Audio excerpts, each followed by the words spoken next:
It's almost 2 in the morning, and you are telling the truth for the first time all day.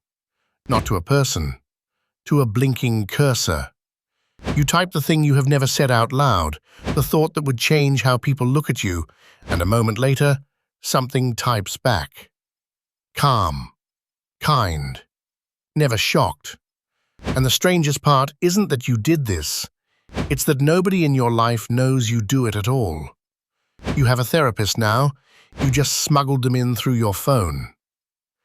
In the next few minutes, I'm going to show you what is actually happening when you do this, why it feels safer than any human ever has, and why the very thing that comforts you at 2 a.m. is quietly making the daylight harder. Let's start with how many of you there are, because you are not a glitch.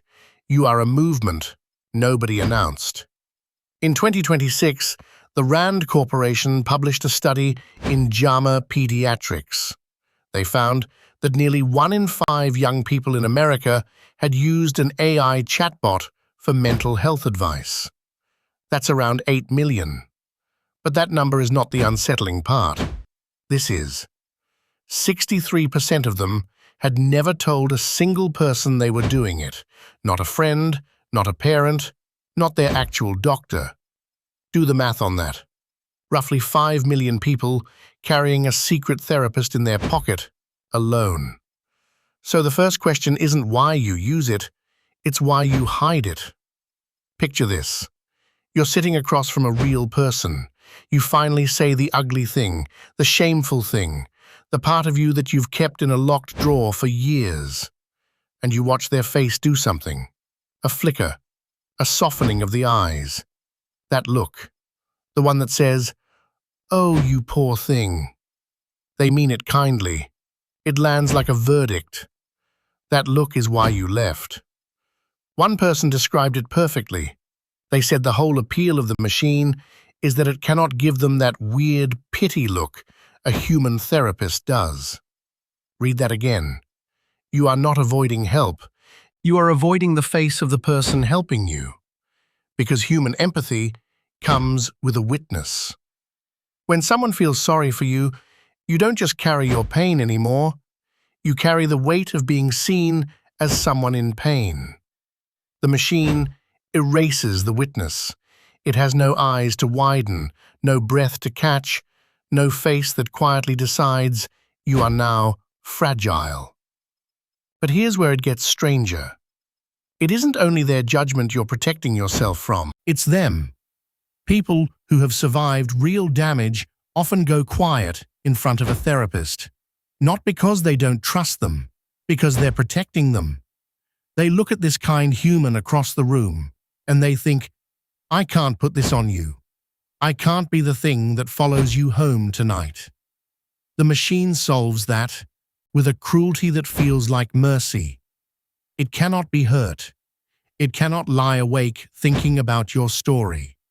As one person put it, with the AI, you can finally discuss the impact without worrying about doing damage to the listener.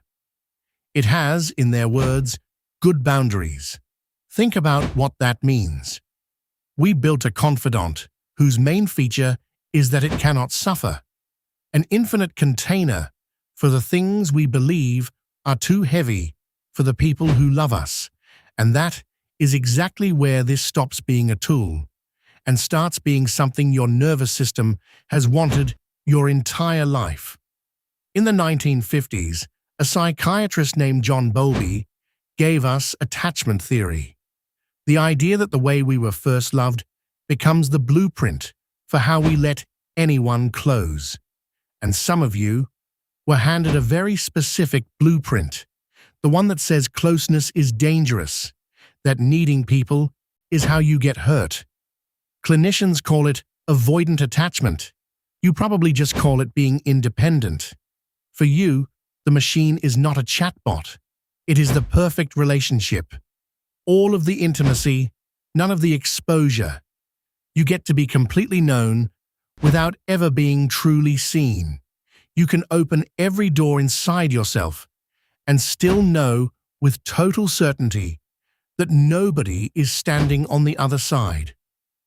There's a theory by two psychologists, Altman and Taylor, about how real closeness is built. Social penetration, the slow trade of vulnerability, where I show you something raw and you show me something raw back, and the relationship deepens because we are both at risk. The AI breaks that machine in half. You disclose everything. It reciprocates nothing. There is no one on the other end with a self to risk. You are not building intimacy. You are practicing it alone, into a mirror that talks. But here's what nobody tells you about that mirror. It doesn't just sit there at 2 a.m. It starts rewriting what you expect from everyone else. A real human is friction. They misread your text. They reply 6 hours late. They have a bad day that has nothing to do with you. They get bored. They disagree. They need things back. The machine never does. It answers instantly, agrees gently, and is endlessly, perfectly patient. And the more nights you spend in that frictionless world, the more the real one starts to feel unbearable, slow, clumsy. Like everyone around you is failing a test they don't even know they're taking. In 2026, the American Psychological Association reported that 93% of psychologists warned that using AI for companionship was damaging people's real-world relationships. A third of them were already watching patients become dependent, not addicted to a drug, addicted to being agreed with. And there's a trap hidden inside the comfort. Because the machine is always open, you never have to learn to sit with yourself. The old rule of therapy was 1 hour a week, and then 6 days where you had to hold your own hand. That gap was the medicine.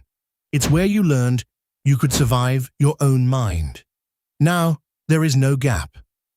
The second the feeling rises, you reach for the cursor and ask it to make the feeling go away. You think you're processing.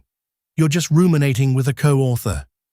The thing you're using to feel less alone is quietly teaching you that you can't be alone at all. So, what do you actually do with this? Not delete it. That's not the answer, and you wouldn't anyway. The machine is real comfort, and some of you reached for it because there was genuinely no one else, and that is not a character flaw. It's a verdict on how alone you were allowed to become. The work is smaller and harder than deleting an app. It's putting one drop of friction back in.